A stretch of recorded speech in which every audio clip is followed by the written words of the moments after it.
right, we are back. We are back at Ghostworks. What up, world? Welcome back to the episode, yes, of Skinny's World. We're gonna hop right into it in our dream car series, and I have not only a special car that you guys are gonna love. You guys wanted crazy supercars and crazy hypercars, so guess what? I have that today, and the person who owns this car is even more special, has a crazy history and background, not only of the car that he has, but also his career. So without further ado, let's get this thing started. Let's not waste any time over here at Ghostworks, and let's get this dream car series on the road. I'm pumped for you guys to see not the car, but meet the man behind the car. Let's get it. Woo! There it is. Oh my gosh. This thing is wild. Yes, I brought you guys a 4GT, and I'm so excited. I've never ridden in one of these cars. I've sat in one, even in the older models, but have not gone for a ride. I am extremely pumped for this car. It is just nasty. And our special guest is none other than Billy Johnson. This man is a legend. If you guys don't know, Google his name. You're gonna see a stack of facts behind his name. He's gonna tell us a little bit of history behind this car. But before we get into that, tell everybody who you are, because I told him earlier that I didn't realize like how much of a legend he is. Like, he's a walking, breathing legend right in front of us right now, and you guys have no idea. So let's start from the beginning. You started doing go-kart racing at what age? When I was 13. 13 years old, which is kind of, you said earlier, is like a late start, right, for go-kart racing, I guess I'm gonna say. But this man's history is wild. So let's just fast forward through all that. Go-kart racing then led you to doing what? Eventually being a professional race car driver and test driver and development driver.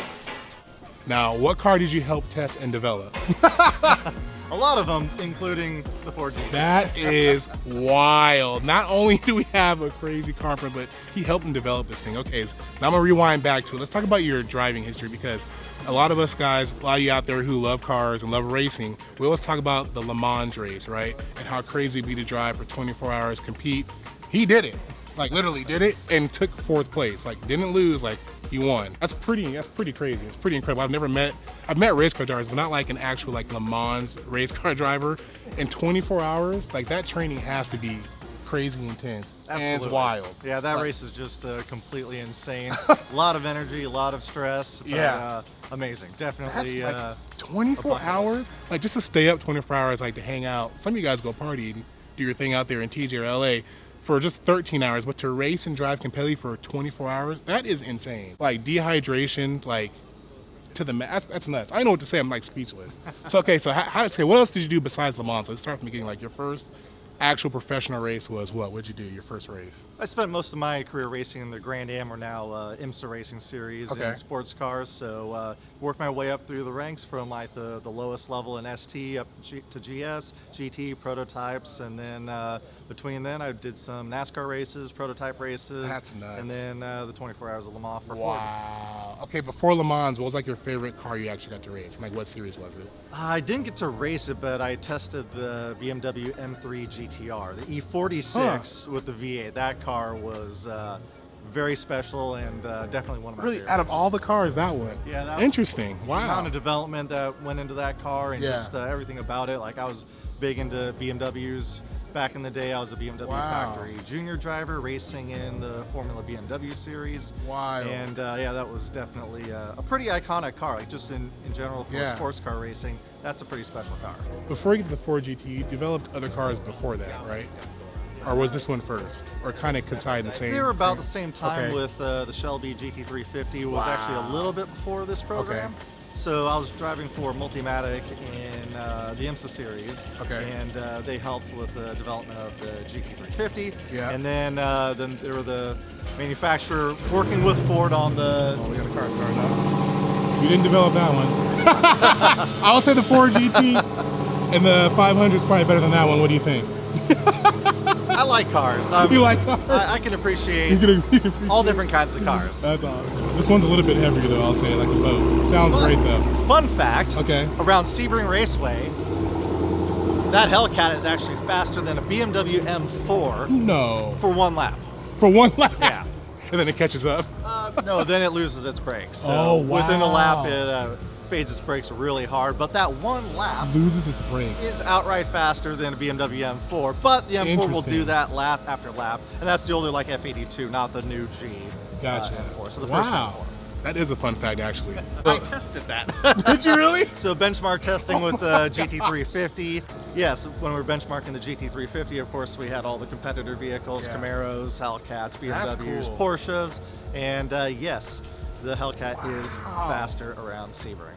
I didn't know they realized that you guys would do that, would have competitor cars and test them with the car you went. Wow, interesting fact. I didn't realize that. Yeah, it's part of the development That's awesome. process. All the manufacturers, they get all the cars from their competitors to see what works, what doesn't work, Wow. the performance, the characteristics, the handling, Wow. and even like the cooling system. How well does the Hellcat hold up to overheating versus Wow. a Camaro versus a Z06? That makes and sense. that's just what manufacturers do to see what their competitors are Yeah. doing and how to make their own products. I like better. that though. I like the fact there's like really no secrets and everyone can kind of keep getting better and getting better and getting better at their craft. Well, we just I like saw that. recently that Porsche 959 went up for sale, and it was owned by it was either Nissan or one of the Nissan development engineers on No the way. R32 GTR. So it Had a Porsche? that whole thing goes back to the beginning of time. So That's awesome.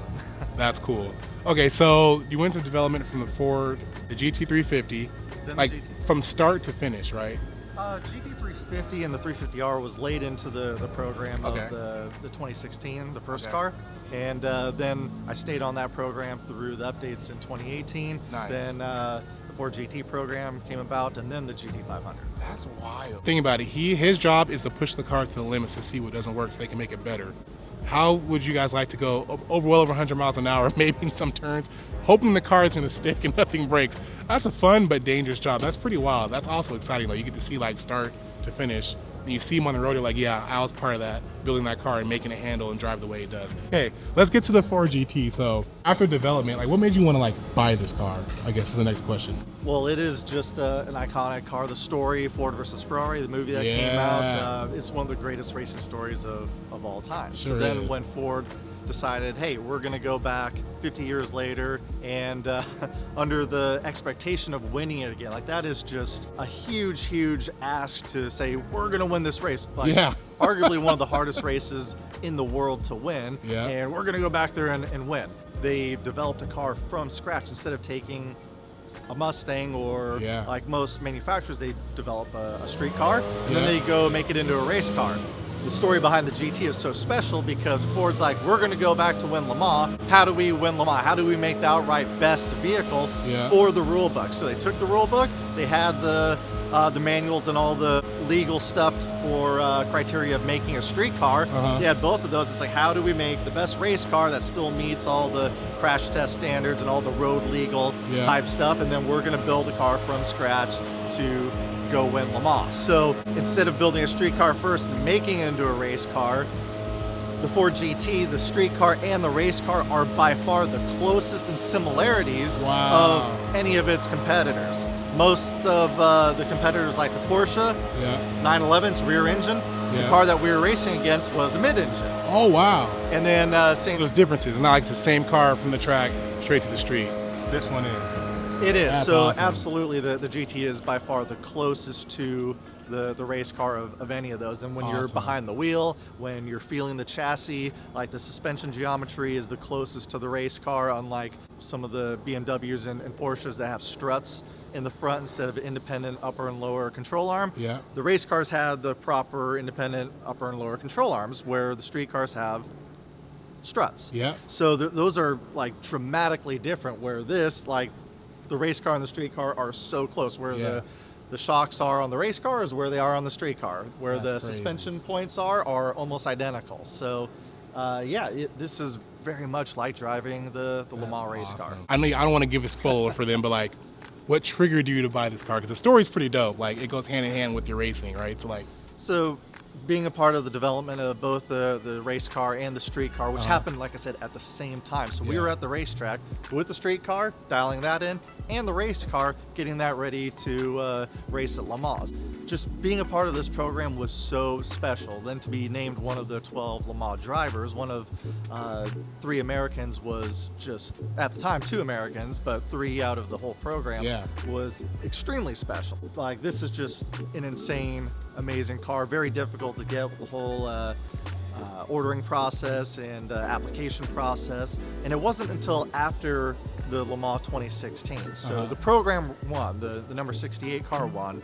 My car finished fourth, the number 66. And I'm standing there in the pit box with Edsel Ford. And Edsel was a kid, like I think he was 7 or 10 back in 1966 when Ford beat Ferrari. Yeah. And I'm standing there with Edsel, I'm like, how is it 50 years later to be back in these garages, back on this pit lane, having won your family's name to win this race again? He's like, man, it's so unbelievable, so incredible to have this happen.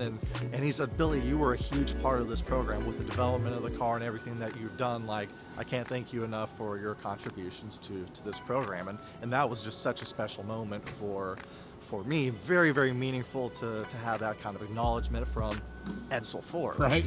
And kind of jokingly, I'm like, man, now I really got to get one of these as a street car. just joking. He's like, what? Like, you're not getting one of these? I'm like, I didn't like apply or anything like that. He's like, you're going to get one of these. I'm like, okay. Like, I had to buy it. Like, it would have been awesome if I got it for free. Would have been a great gift. Come on, Mr. Ford. But no, just to have the opportunity to buy one was just an unbelievable thing. So that's awesome. Yeah, that's how I got one. My allocation was from Edsel Ford. That is crazy. Then on top of that, this car is the paint scheme from the 1966 Heritage. No so way. The black let's go. with the silver stripes and the white number 2.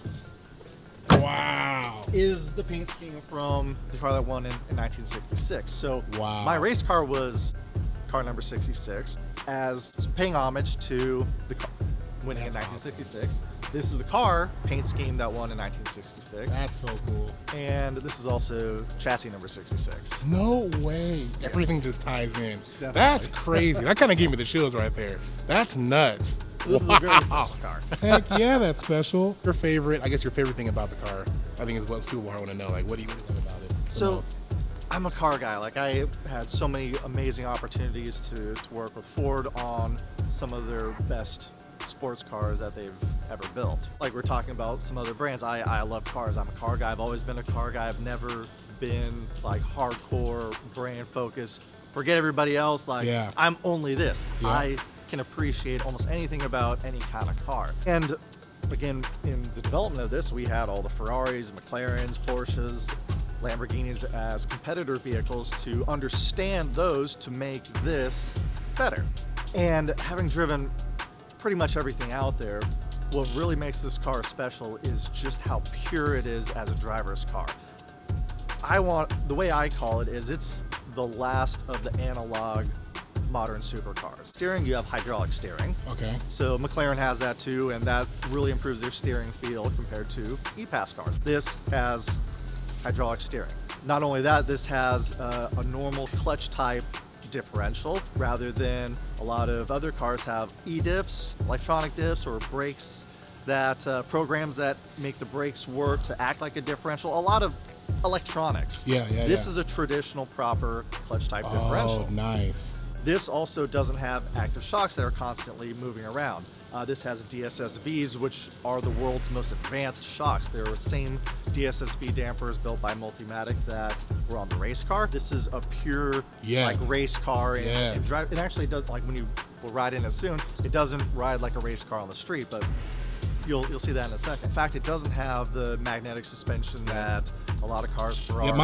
My car has mag ride, right? They're amazing. Like, they're awesome. They can be programmed extremely well, and we have them on the GT350 and the GT500. But the DSSVs on these, this is the damper technology that's in many Formula One cars. That's in most of the prototypes that are racing at Le Mans, and that's the shocks that are on these. This is like a Lotus Elise that's refined in a supercar package that is just as connected in a higher level than that. But in terms of the connection that you have with the road, the feel, and the chassis, and in my opinion, this is probably or arguably one of the best chassis ever made in terms of a driver's car of anything. And you would know because you test drive them for a living. That's what you do. It could easily be like, oh, he worked on it, like he's biased, but objectively speaking, I think anybody who's actually tracked one of these or really driven one would not disagree. That's fair. That was a lot. Hope you guys enjoyed. That's a lot. No,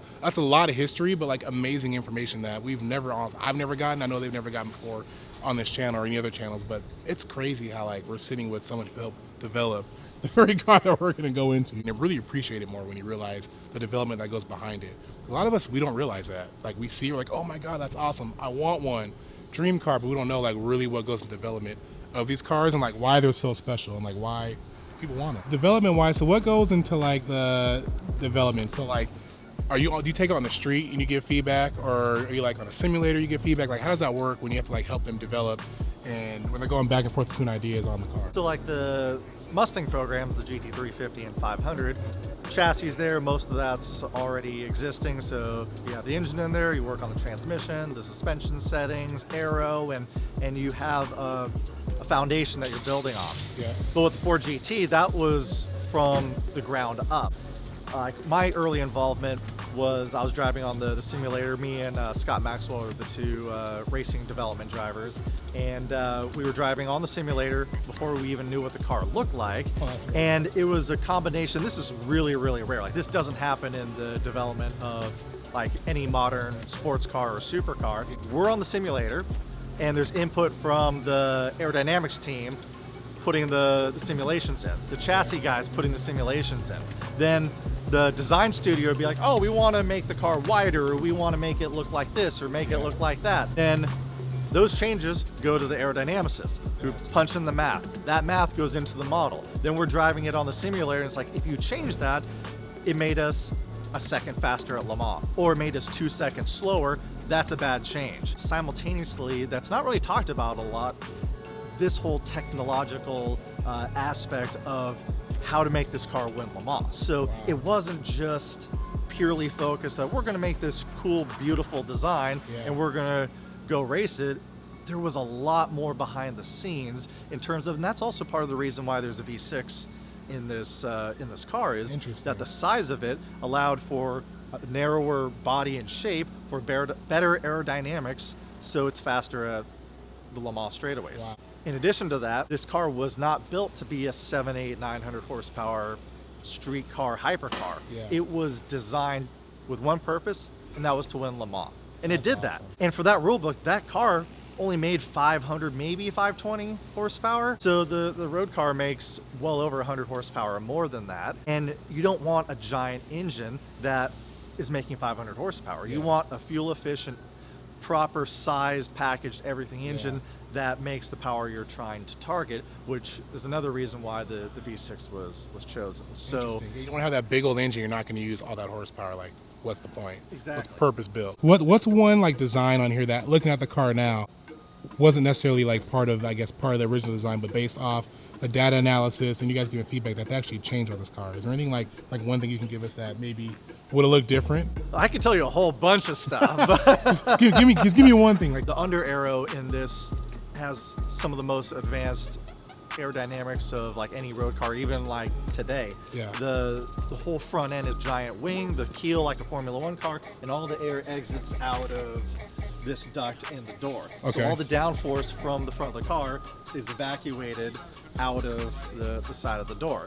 And this shape is a key part of the performance and the grip of both the race car and the street car. Another thing would be the intercoolers. This is a 2017, and it has larger upgraded intercoolers from the 2020 model.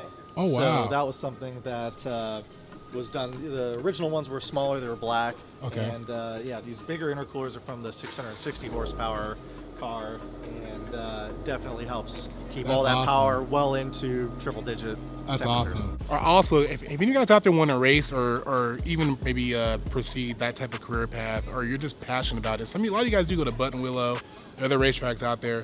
Billy actually has you do a little mentorship program, right, to help people develop and be better racers, right? I do. So whether you're just getting into track driving and you've never tracked before, I've had a lot of clients that have a Corvette or a McLaren. And it's like, I want to learn how to actually enjoy this car. I want to be a better driver, I want to be safer, and I want to actually just experience what this car can do, because all these supercars are so fast, you can't appreciate them on the street. Racetrack is definitely the place to do that.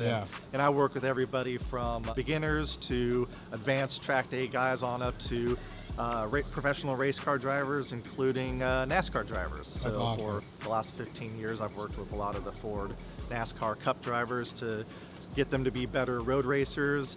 And yeah, so no matter what your background is, if you want to be better as a driver, I can help you out on that front. Or if you want your car to handle better, I work with a lot of different companies, including Gunther Works on their new Porsche Turbo, to a lot of individuals who modify their cars and might get lost in that whole process of figuring out how to make it faster, or they threw a lot of parts at it and it's not driving the way they want. I can help them out as well to dial in their suspension, aero, That's awesome. You name it, whether it's an individual person or a shop or big company. That's awesome.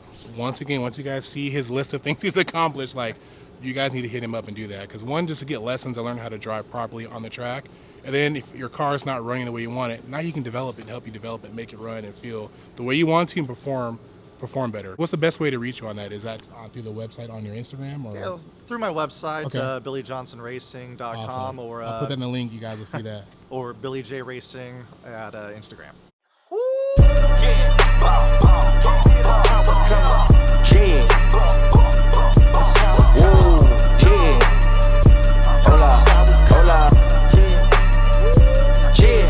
It's been a long time coming. They ain't cuffing my cloth, they tugging it. Putting up numbers, 99 problems, and I still kept it 100. Yeah. It's been they ain't cuffing my cloth, they tugging it.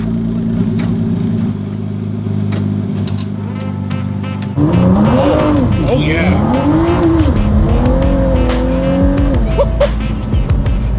Let's go. Let's go.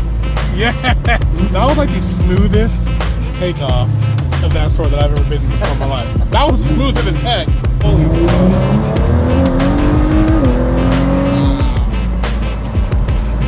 Wow. Holy crap. This car is freaking amazing. Yeah, this car is underrated.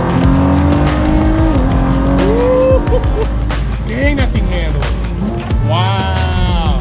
The only car I've had it felt handle like that is a Porsche. This is still in the high ride height. When it lowers, the spring lowers 2 inches, the center of gravity drops about 2 inches, which is massive, and the spring rate doubles. So when you're low to the ground and you have all that aero and that underbody is working, you want the suspension to be stiffer so it doesn't move around. It maintains an aero platform. Here, I'll put it in that mode so you can feel how stiff that is, which is still not actually that stiff or bad. So let's put it in this mode.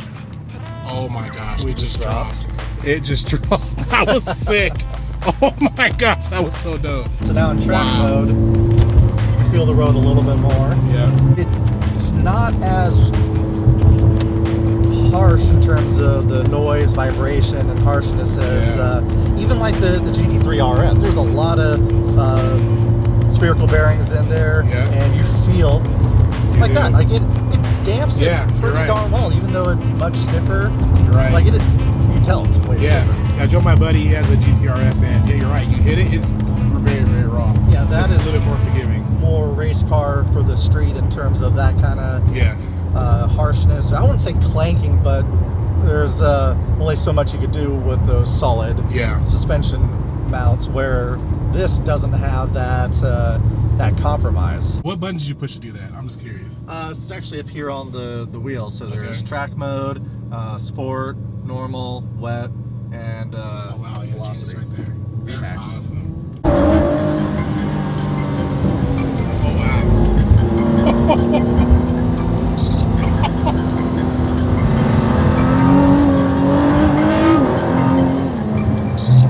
That was a real turn. Oh my! Wow. Yeah, that was wow. Hey, I'm like speechless.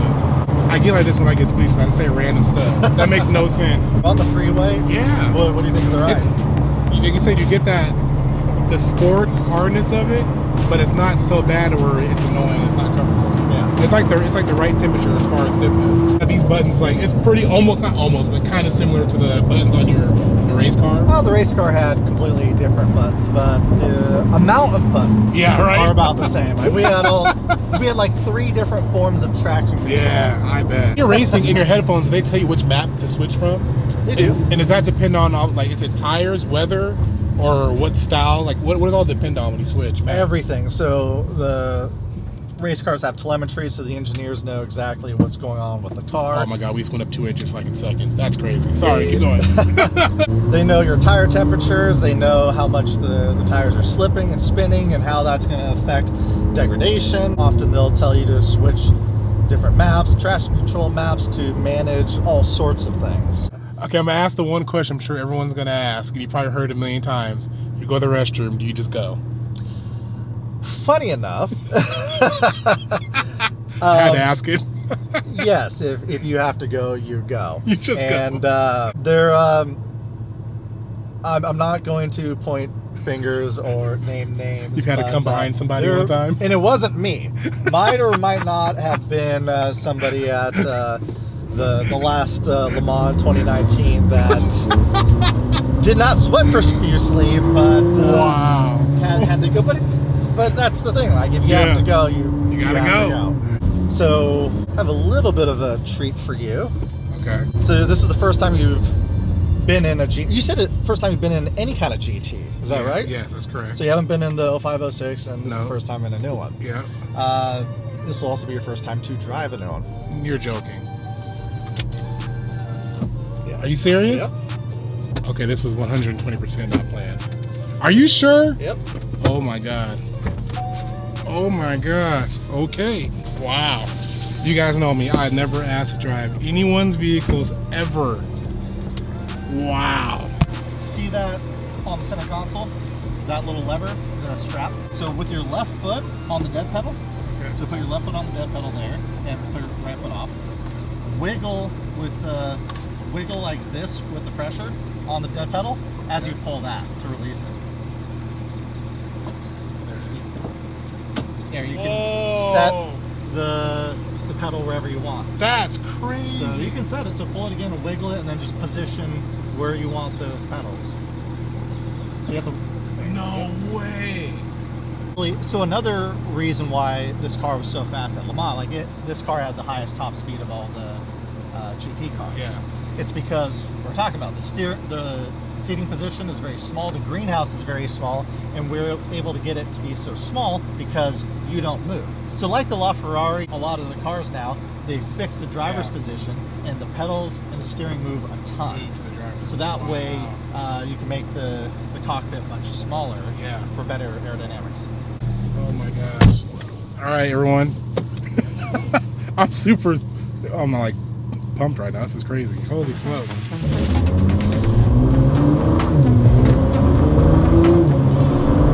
Wow. This car is smooth. What was the first like hypercar you drove? Or crazy car like this you drove? I've driven so many cars, I don't know. Wait, what was like the first one? Do you remember your first one was? Acura NSX. Really? Yeah. I thought about getting an Acura NSX. I have one. Do you like it? It is still one of my all-time favorite cars. Really? It has 270 to 290 horsepower.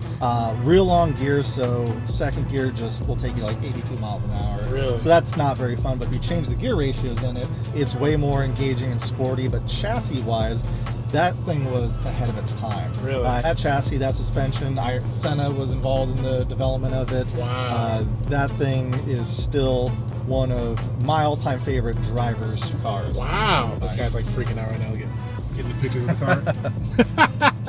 How can you not freak out over this thing now? Okay, am I the first one to actually drive like your car, your own personal car? No, there's quite a few special people that have driven this car. You've now added yourself to that list. Okay. But yeah, Vanilla Ice also drove this. Like Ice Baby Vanilla Ice Baby, Rob Van Winkle. No, this particular car? this seat. Oh, I love Vanilla Ice, man. You guys can hit on Vanilla Ice. Trendsetter. I'll note one thing. I love the fact that you have Britney Spears on in here. Let's go.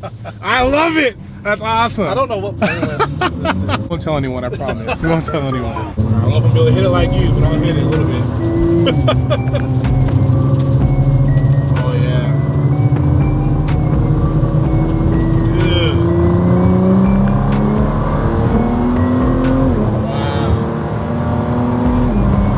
like 75% down. And that's crazy.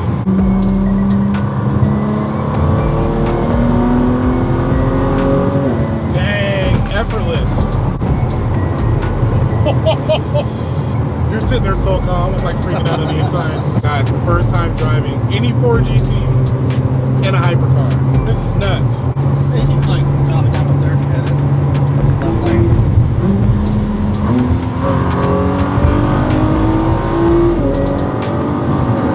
Wow. The rev limiter just keeps going and going and going.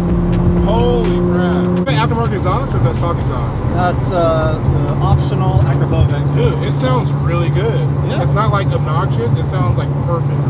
It does. Oh yeah, So, I love it. It's a factory option, titanium, Akrapovic, Akrapovic, one of those. Blind spots are not a thing on this car. I'm actually shocked by that. Yeah. You see really well in here. Jeez. This is crazy. So I've driven a 765 and comparing the two, I like this a lot better. Really? It's I mean, yeah, that one, when the turbo kicks in, it goes, but as far as like drivability, this one's a lot more planned, and it's like you said, it's a driver's car. Like, you know, you can hit a turn really hard, and you're not gonna lose it when you want to really give it. If you do lose it, I feel like it's way more controllable because the boost lag isn't as efficient as the 765. That's my opinion. I could be wrong, but wow. And you still get that Ford sound, which is crazy. Yeah. Wow. The biggest thing is just the communication you get through the steering wheel, your seat, the feedback. You have to experience it to appreciate it. Oh, 100%. I appreciate it before. Now experiencing, I am like, holy crap. Oh man. Speechless. Best driving experience I've ever had in my life. Once again, thank you so much. Not for showing the car, but letting me drive it. Like, oh my gosh. Like, I will never forget this the rest of my life. This thing is on a whole nother level. Vanilla Ice guy sat right in that seat. I can say this video went way different than what I thought. I would never ask to drive like literally anyone's car. I really do appreciate it. Bottom of my heart, like really thank you. Like, That's part of at least me having this is to share that experience and enjoyment. Heck yeah. I won't stop talking about this for at least a year, if not more than that. That's amazing. Behind the engineering development of this car is bonkers. And you have someone who was part of that. It drove it, helped develop it, gave the feedback, and made this car the beast that it is. And man, this is something that we've never had on the channel before. So once again, thank you for your time. Thanks for your insight. Thanks for coming And out. guys, once again, link in the description right there if you guys want to take his class to learn how to drive better or develop your car, make it drive the way you want to drive it. And it's any car. Like he said, it could be Corvette, BMW, doesn't matter whatever type of car you have. If you do have a supercar, hypercar, like let's get to the track. And how can it help you be like what he is? Right? So let's go. All right, he's out of here, guys. I cannot believe I got to drive that car. 4GT. Look at that thing, guys. Look at that thing. Holy smoke. So once again, I want to thank Ghostworks for letting me come by and be able to film there with my boy Billy. Like, thank you so much for not just letting me do a dream car series on that car, but driving your whip. Woo! The trust is real. Once again, if you need a reminder of how crazy that car is, here you go. Oh,